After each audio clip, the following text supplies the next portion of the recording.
So, who is aware what CRA is?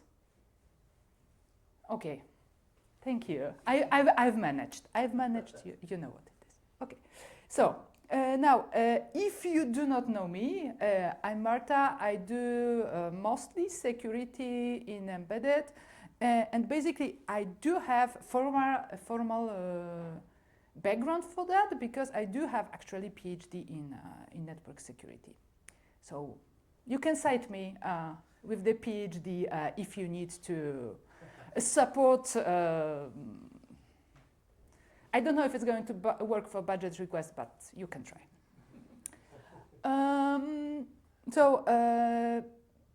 I'm doing the technical work and processes. Founded recently a new company yet again to focus 100% on open source security. I work in the Yocto Project security team, and I'm absolutely not a lawyer. Hopefully, that's not going to end, even if I'm getting more and more into that. So, all those things are my personal opinions. Most of this hasn't been discussed with the inside the Yocto Project in Open Embedded, so those are my personal opinions. And this is a really interactive format, so if you want to have a comment, if you want to discuss, we can do it in the middle. I also have a question part in the middle of the session, so that we can start the discussion going right now. I think that today is still the right moment to have those discussions. In 1 year, it may be too late. So, and this is not the beginning, of course. Some references of talks I've done on the subject recently. We have the security defaults 1 year ago that had some practical effect. The POCI got a warning message. That is not for production, thank you. There was a talk about the improvements in Stahead, and the FOSDEM talks this year, recently. The CRA is there in the official journal of the European Union. Now it has been, to translate it to our language, it has been committed to the main branch. And they have done a release. Okay? Oh, it's not going to disappear like that. Apparently, the European Union, they do not rewrite Git history of the legislation. Okay, so now about the impact. On the Yocto project itself and Open Embedded as is, the project itself, I expect that the impact will be minimal, because the Yocto project and both Open Embedded are going to end up as open source stewards. So what the project will have to do is to have a security policy. Probably we need to adjust a little bit the one that we have, but easy. Have vulnerability reporting, we have it. And have a way to discuss, have the process to discuss with market surveillance authorities if they ask the project to do so. Not that complicated. So on the project itself, the impact is this. It requires a little bit of discussion, but it's not going to be complicated. Where it becomes more complicated is the indirect impact. So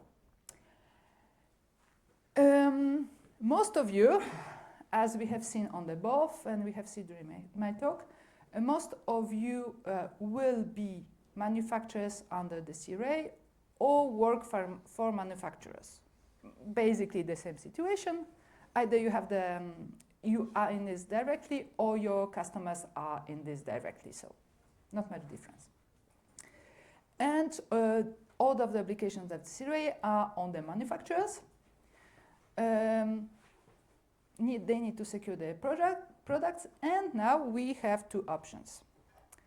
Either each of them does the work on their own, and we'll get like 500 different implementations of the same thing.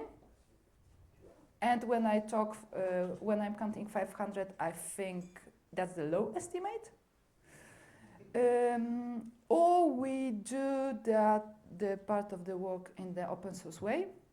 And then we have the question that many people in process don't want to ask: who is going to pay?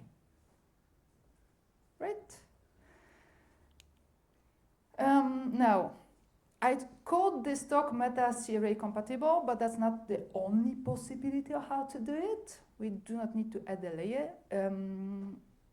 I assume that at least part of the people here will want to do the work together and not to re-implement the whole thing. So, how we can do something that will fulfill the requirements? We can do a new distro. We can maybe change Pocky. When I ask the question, do we want to make a Pocky a secure distro? That's this laugh usually. And we call it Pocky. We can call it a different way. Yeah. There are many possibilities. What we can also have are some blueprints or separate layers. We'll cover that a little later where it makes sense. That have the secure by default configuration. And we also have things that are today in layers like meta-security, but also OE core, meta-OE, or layers that are even further like meta-secure core that are used in many secure implementations. So there's impact of them or reintegration closer to the main project. And then another big question there is do we keep the option to have a non-secure by default device?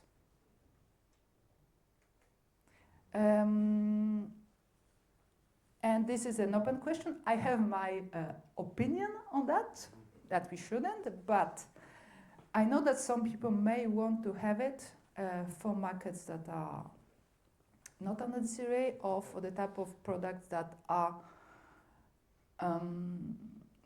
excluded in different ways, starting from a small demo projects for hobby use. So it's a real discussion to have to balance this and have on the other end the cost of maintenance. If you have two versions, of course the build, test time, everything else explodes. So we have the discussion to have, and I would like to start it today. Now, before I get into the technical details, we have a mic, I think, somewhere, or the set of mics, and there's a question at the back.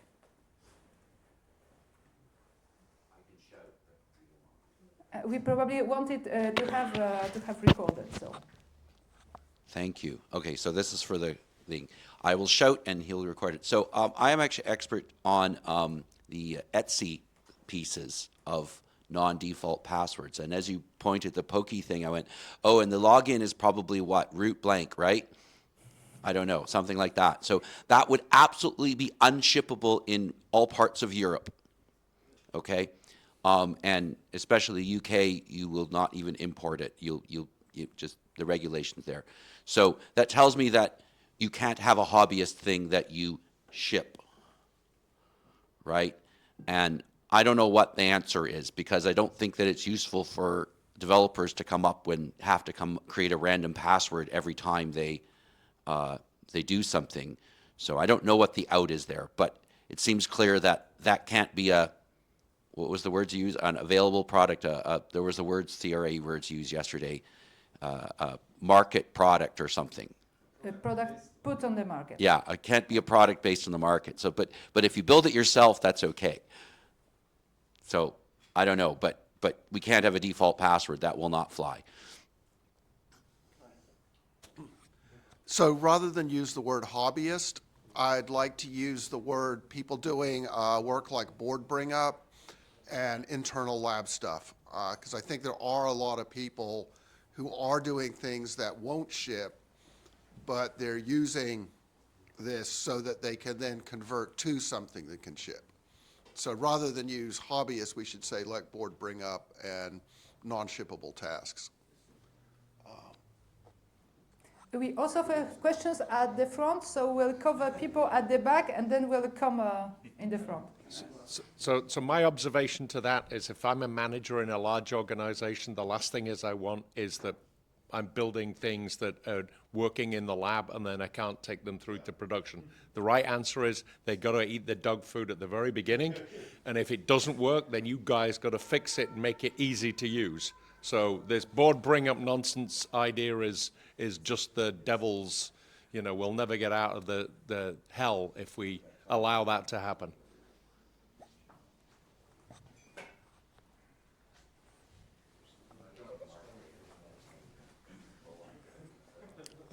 Quite different question. You had in And your maybe you talk a little bit louder so that people... Okay, maybe a different question. You said in your slides, talked about vulnerability. What's the word? You have to report it, right? And for the Yocto project, what's the vulnerability for Yocto? Is it for all the components that we package, or it's just for, I don't know, BitBake or something?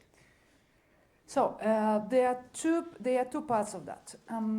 There's the handling of vulnerabilities that are reported to the project, and that's basically our typical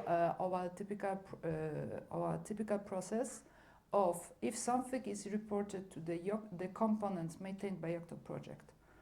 That's in the Yocto project that the fix is happening. We do the CV, we release the fix, and everything else. As we integrate a lot of stuff from everywhere, we have the patching process of either update the package that has a vulnerability or integrate a patch file that fixes the vulnerability. And that doesn't change, that will continue to exist, and at least the end users will have to assure that they get the count to 0 in their product. And there's the second part.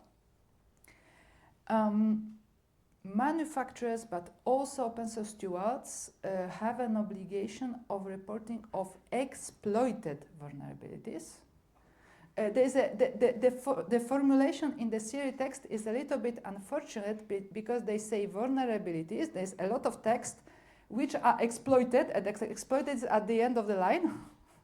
So many people read it incorrectly. It's only for exploited vulnerabilities and security incidents that we learn about. Okay? So if the Yocto project learns about a vulnerability, the Yocto project's code that is exploited, a probability of that pretty low, then we need to report it to market authorities. All market authorities can come to us with information that they have received a report that someone has seen exploitation. Then we need to do something about it. So if there is an exploit in OpenSSL in general, we don't care in Yocto until it's exploited in a Yocto context. Yes. Okay. Which quite likely will be one of the targets, because quite likely one of the first products being exploited will be some router using Yocto somewhere, right? So it could come this way, but in such a case, we will be in the coordinated vulnerability disclosure process with OpenSSL, and we'll know that when OpenSSL has a fix, and then will be the update patch will be shipping. Probably that will look quite strange on the mailing list because there will be patch showing up that will be applied just 5 minutes later. Probably it's already fixed in Yocto upstream and the vulnerability is in some old version. Quite probable, yeah, also. But this is not a difficult case. In my opinion, we can handle it. Yes, Joshua? How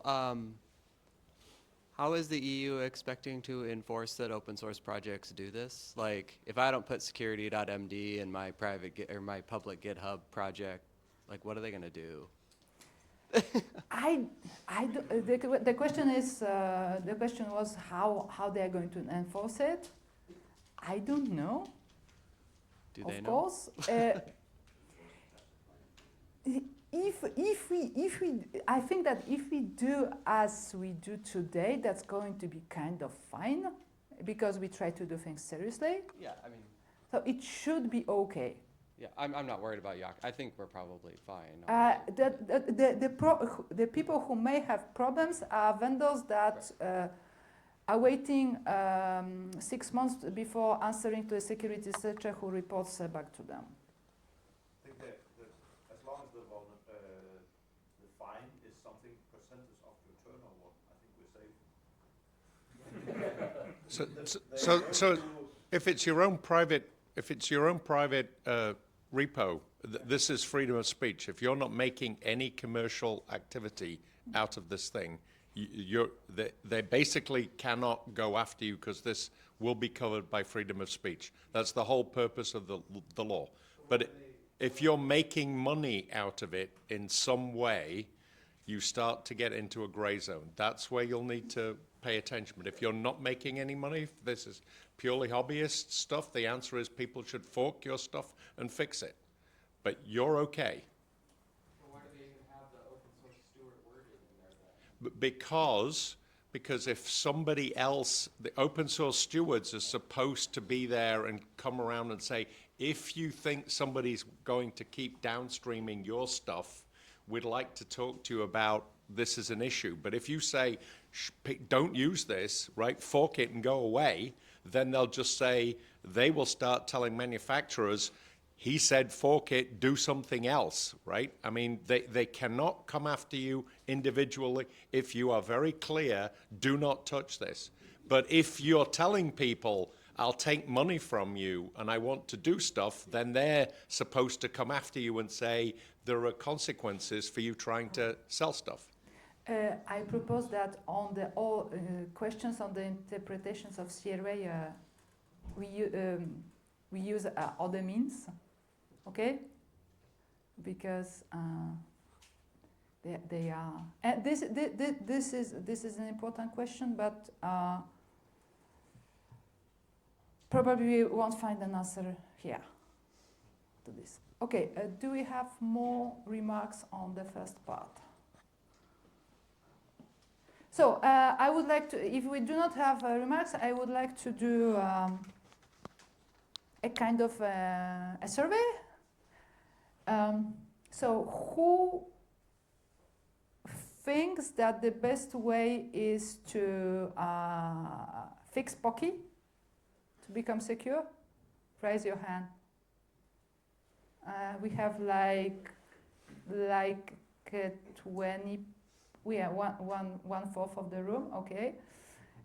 Who thinks that we should create a new distro? No, not many. You just wondered because it's Spocky, right?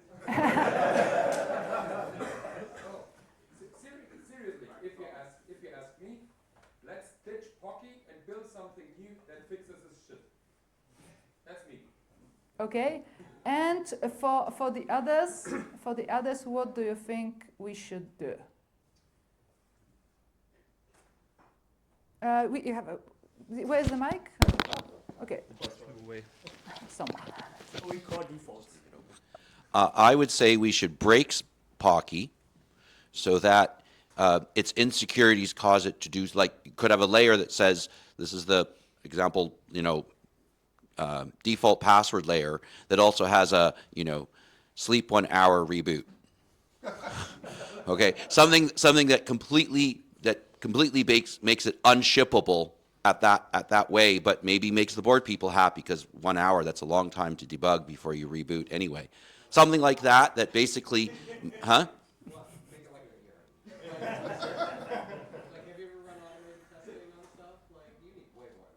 if you're doing automated testing, then you better have your secure login mechanism on that, or you're not testing that piece, right?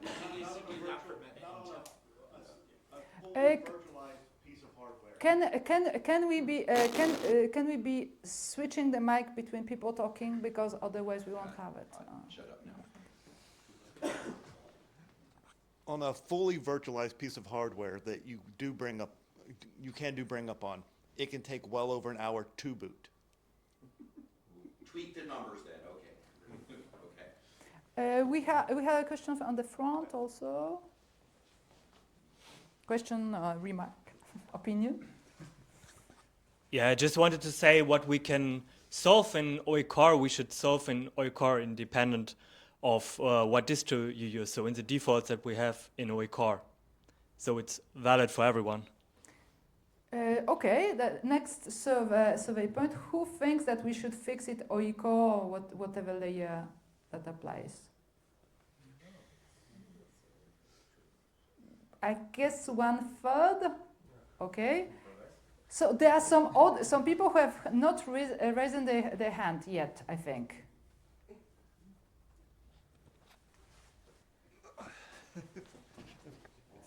Yeah, I think it's a bit strange. I haven't put my hand up because we're talking about which one solution is there, and it seems clear that we're not even, we don't all choose the same init system. Would we really want to make one distro with optional different init systems? So I think that's why I don't think, we don't want 500 or thousands of different solutions, but I don't think there will be one size fits all here. We might need to have 2 or 3 different distros or whatever it is. And I think it fits in OECAR, but I just don't like the idea we try to convince each other in here that we all agree on everything, but that's not really right. And I think one of the values of Open Embedded is that you can do different things. And I think we will also do different things in the future. We have a question here also. Okay. I'm just rotating. I'll go. Yeah. Go for it. Yeah, I mean, like, secure by default is great, but there are legitimate use cases for internal uses where, like, you need to be able to turn things off without it being cantankerous, right? So, you know, I would not be in favor of just saying, like, no, you can't do this, right? Like, we're going to make this really hard, like, to do legitimate things that you are not releasing to the public, right? What is one of possibilities also is, and it's even passing through security certifications, is to have the configuration that is secure by default and have an option to disable those security options that are well written. This is not secure. You shouldn't be doing that. You should be very sure what you are doing. Like the Debian, like when you want to remove one of the critical packages in Debian, that you have to type the whole line without any spelling mistake.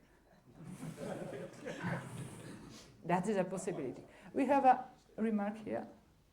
Yeah, go. I have a quick question, and it's so Yocto is kind of exercise left up for the reader, and I love that about it. But I hear a lot of securing it with not a lot of, like, what are we talking? Are we talking hardening? Are we talking this, that, and the other thing? And I'm going to be the jerk license compliance person in the room and say GPLv3.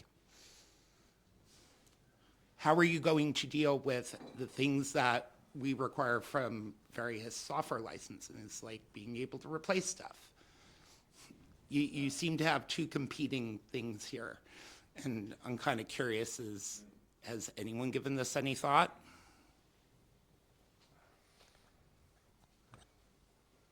Yeah, actually, I have. Because this is also something that I bring up to my customers when they go inquiring about security features that would expect it. And the first thing that I tell them is understand your requirements. Like, where is your IP? What do you really need to protect? What are the attack vectors and everything? And the second thing I tell them is, once you've understood that, then you need to understand your processes. Because covering licenses is not a technical problem. Covering licenses is a process problem to me. You hand out stuff, and you need to provide a way to hand out the installation information, the per device keys, and blah, and blah, and blah, and blah, what comes with it. And you need to have a process for that. You need to understand the problem. If you have designed that, then technically we can solve it. But it's something that is basic, for my understanding, 95% outside of the technical space. Okay, maybe one more, and then we'll get to the second part. So I would say secure by default is good. Now for the cases where we need to do whatever, testing in the lab, bring up, whatnot, right? Our job would be to make the ease of use there as well. And yes, kind of it's similar with SE Linux. You have the permissive mode, right? That kind of records what's going wrong, but allows it. So I think that's an option. But yeah, having the secure case by default, yeah, we need to dog food, essentially. Okay, I'm going to go to the details now. So, starting from the elephant in the room, under DC rate, the default support period is 5 years. Compare that with the Linux kernel LTS, compare that with the Yocto Project LTS period, and you see that it doesn't match. And the 5 years, by default, it's 5 years from the placement on the market, so you have the development phase before. So that's probably not 5 years, but it will be 6 or more in practice. So the question is then, what do we do? Because those vendors will have to ship security fixes to their devices for more than the current LTS period. And I know it's not the discussion we are going to solve here and right now, but the question is on the table. And I'd like to add things to this. There are, of course, options like doing rolling updates related to regressions, and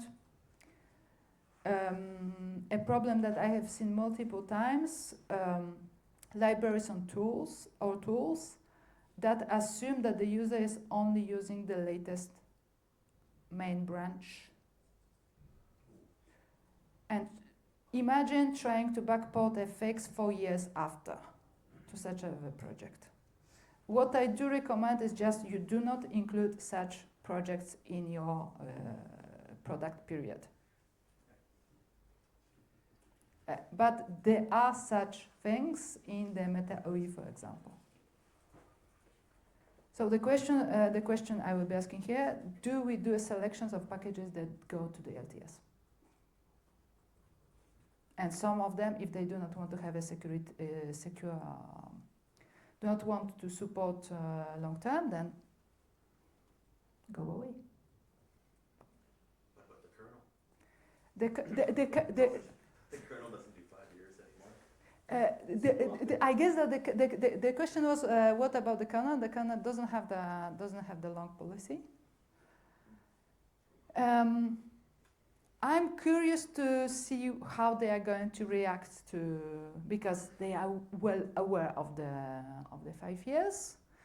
I guess that the answer will be just use the next LTS.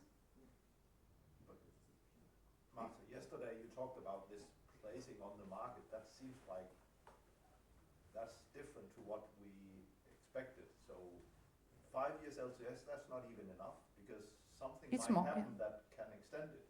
So I don't, even if nobody here likes it, we'll have to do rolling releases or something like that, because it could be 10 years and then you are just sort of fucked Yeah.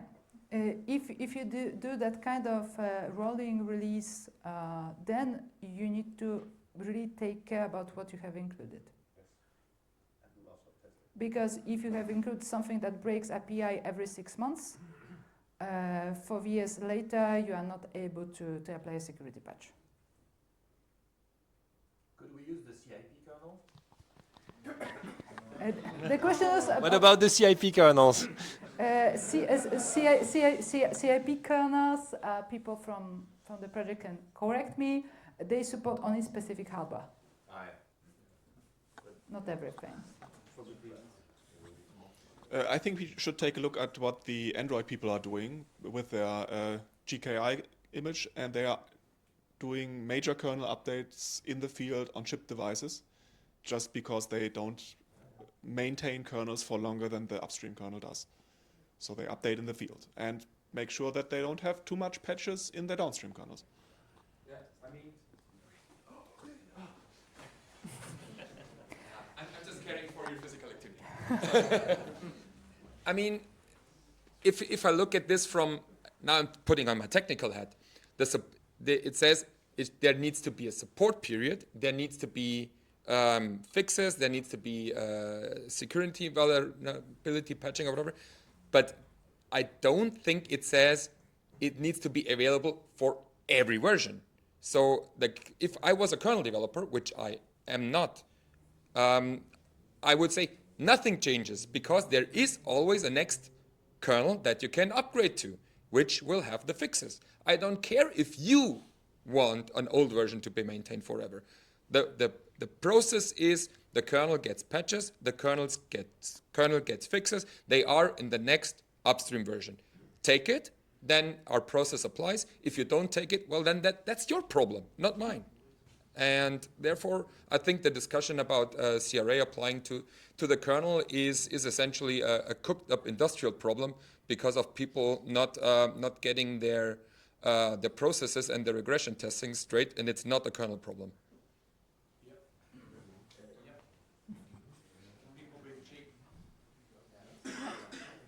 You go for that. Then we have the. So we have the point of the fixes that I discussed a bit, the mandatory security updates we went through basically, and an important point that is not covered frequently is the scope of the product. So this is something that will need to be defined by each of the manufacturers. Was the scope of their product, and for me, it's going to have important impact. We do not have much to do on this side because of the downstream that will be defining this, but there may appear scopes of certain open source projects. And then there will be a transitional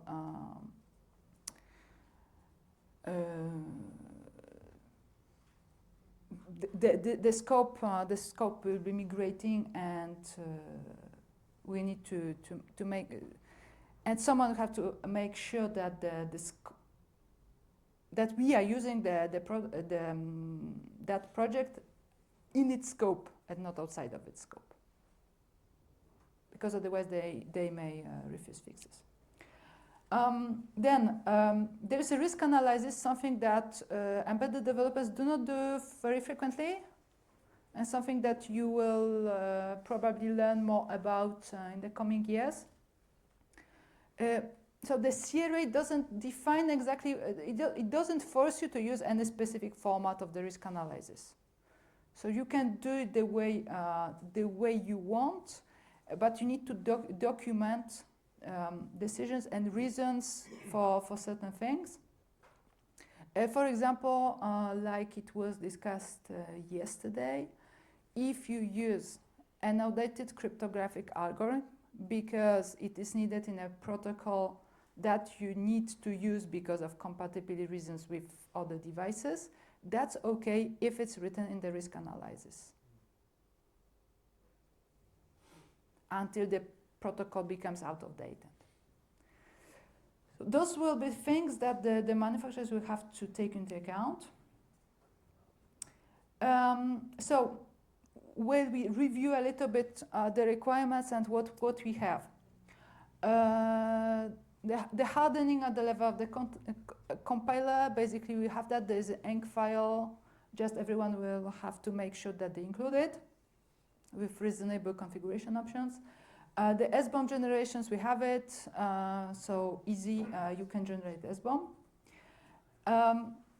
But then there are more complicated things like the end-to-end encryption.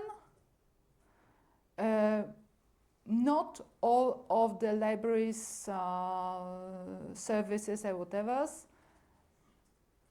are configured securely by default to use only encrypted protocols. Because not all upstream projects ship a secure by default configuration. Recently, I was reviewing Nginx configuration and was so shocked to see that what they ship by default is not secure. Okay,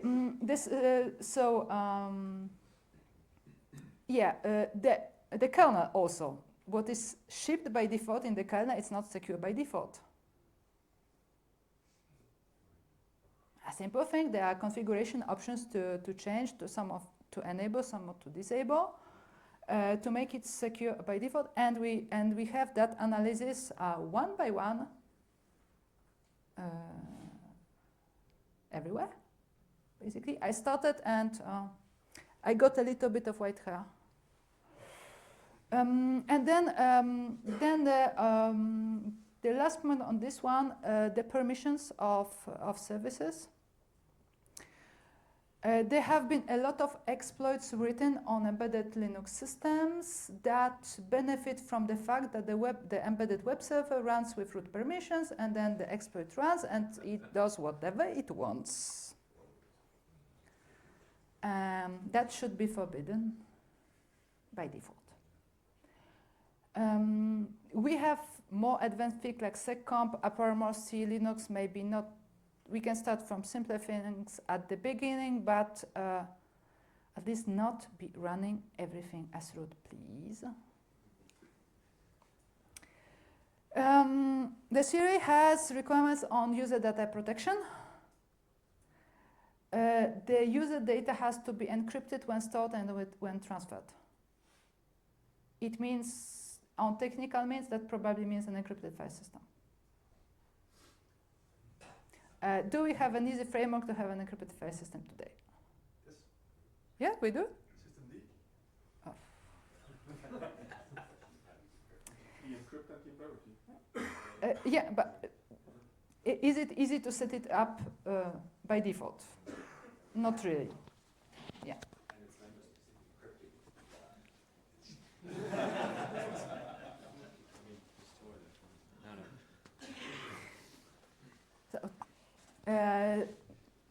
Just saying, and we need to the products need to offer secure user data removal.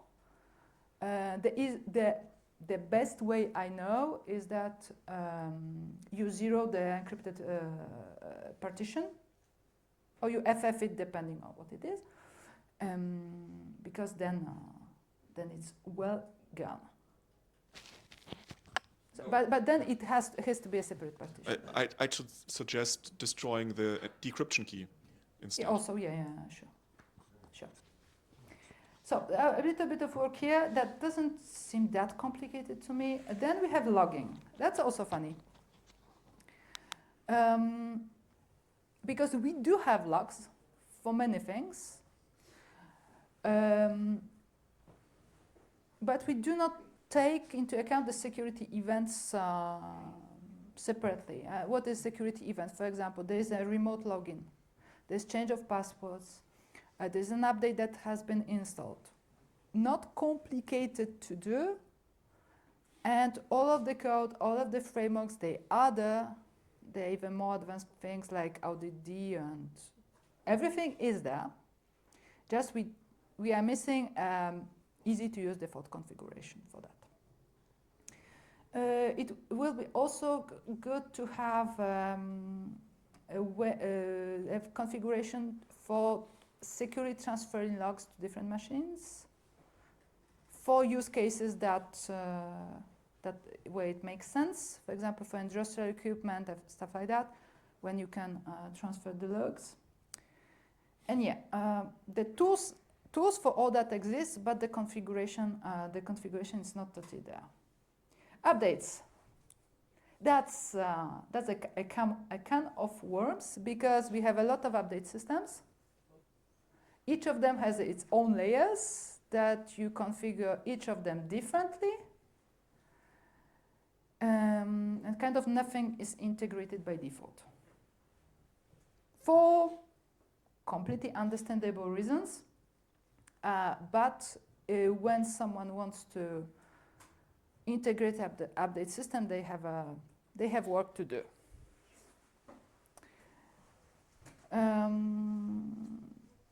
So my question will be there: if we integrate something by default, if we do a modular framework that you can plug an update system and then everything is it's configured in a secure way from the startup, or we keep the current situation when you need to do everything on your own. Okay. Yeah, we have quite many options.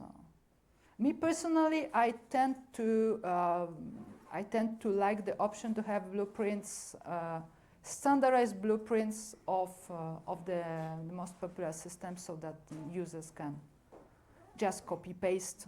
They have the blueprints in a secure way, so that when users copy paste, it's actually secure.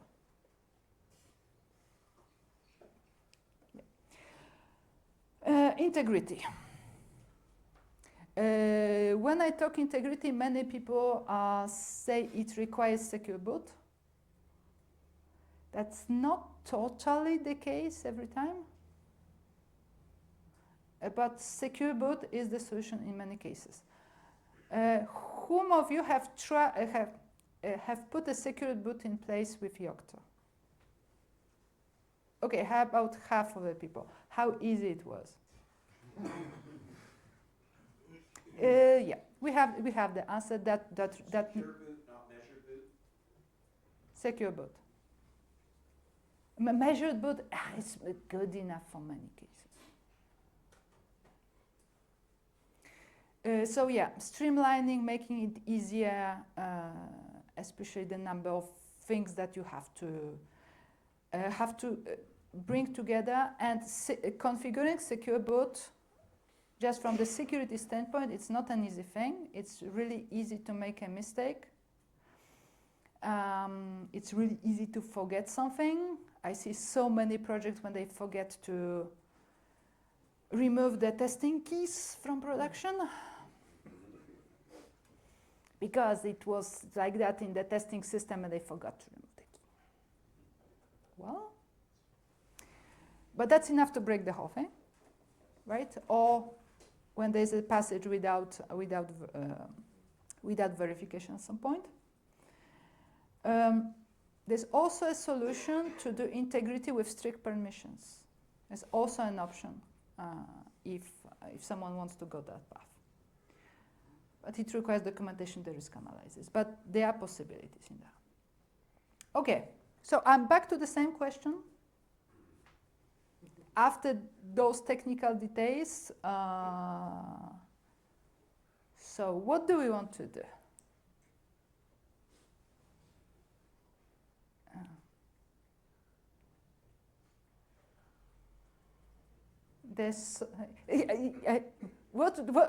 What do we do? Talk to our bosses to give us money to get this shit fixed. Yeah. Everybody just saying we need to do something is not going to solve the problem, and this room will not solve the problem. As you said, the key word here is sold in Europe. This is a problem that is triggered by commercial interests. So the people who want to sell stuff have commercial interests. to make money, and fulfilling the CRA is what they have to do. If you're selling stuff, you have to cough up the money to get this stuff fixed. That's the thing. I don't think we as engineers are required to propose a solution just because we like hard problems. It's doing the things the wrong way. I agree with you on the fact that it requires the move from the companies. I disagree with you on the fact that it's not to us to solve, because when the money will show up, Yes. and at some point it's going to show up, we'll need technical solutions and have an agreement on technical solutions. If we start the discussion today, we can decide on solutions that will be reasonable. If you wait until the beginning of 27, when some of those companies will wake up and will want to throw the money at that moment, it will be a rush and will be very complicated for everyone. So that's why I want those discussions right now, even if the funding is not totally there yet. So what you're saying is we need a roadmap that we can all, or most of us, agree on in place so that when people start implementing stuff, we know what we need to implement and are not deciding it again. Exactly. And I hope at least some of you got the roadmap joke.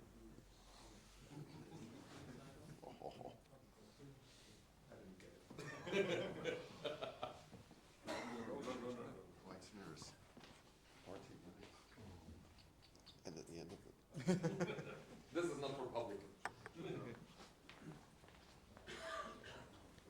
So I guess a couple of things. So how responsible are we for upstream source code, like Nginx config? Like the default Nginx config is bad. Is that the one we're providing or the one done by upstream? The Nginx configuration by default is unsecure, but in our in our recipes, when we configure it, we can put in the secure options. Sure. Right. Okay. So I guess At some point, Nginx can change their options, but we do not have to wait for them, and we can always propose the patches too. so that's So that's where it gets tricky to me. Is like at what level, like, you know, at what level are we willing to like protect, like, when are we responsible for the decisions that the upstream sources that we're building bring in as a project, not as, like, I understand my employer is responsible for all of those either way, right? Like, so just like as open embedded, like, do we feel like, oh, we don't like the default choices that Nginx chose, so we're gonna override it with our own config file because whatever, you know what I mean? So it really feels difficult to have blanket statements about like, this is what we're gonna do for everything, because that can vary widely. You know what I'm saying? Do you understand what I'm saying about that? Like, are we just gonna say like, you upstream chose bad choices, so we're gonna override them? Is that what we're saying, or? That is what the manufacturers will have to do. I understand, yes. But I'm not particularly talking about the manufacturers. I'm talking about like open embedded and Yocto Project, right? In my opinion, it's easier to do it at the open embedded level and not at the 500 layers of different manufacturers. Sure. Okay. But you could say that we're not required to do so, but if we do so, it will make open embedded more attractive. So depends on how much effort, but why wouldn't we want to do it? We might not have the time, but we want to do it, I guess. Sure. Yeah. So the other point that so related to that, the other thing that can be tricky is if we're constantly we're changing choices for security reasons. That makes it a very moving target. So if I'm a device manufacturer and, you know, 100 recipes have changed something for security reasons, like that's kind of annoying, right? So just something to keep in mind, right? Like I don't necessarily want a don't want to make it so cantankerous, you know, to have a moving target like that. You know what I mean? In the ideal world, what I would like to happen is that we decide on an LTS when we want to have all those changes in. We get them in at that LTS, and then the manufacturers have just one versions when they need to adapt to that. If we are going to make it this way, that's another question. But that's what I would prefer for everyone. Yeah. We can say like that. Yeah. So some sort of, I feel like some policy or some guidelines at least is kind of what would be very helpful. Because like, I can see this going a lot of different directions, and if there's no guidelines on what we're trying to get, you know, where we're trying to get to, and like, you know, like the thing with like Nginx, right? Like, would we change that or not, right? So that's kind of what I think would be You are talking about the roadmap, I think. yeah, the roadmap. Yeah. Yep. Yeah.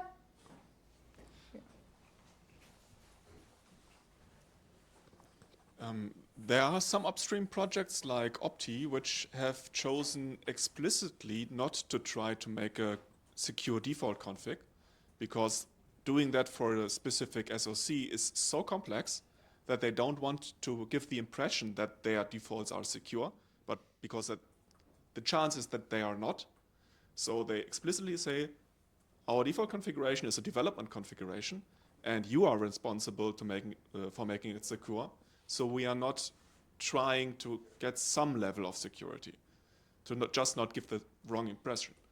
And so for us as a Yocto project, it's a difficult question. Should we override that decision for Opti and try to make a secure configuration where we know even less about Opti?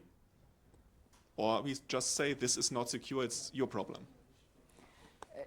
Yeah, I think that's the last question, because he's going to get me out of stage. That's a kind of discussion to have about Opti, about other places. I understand why Opti people took that decision. The effect I see is that their devices shipped with their default configuration.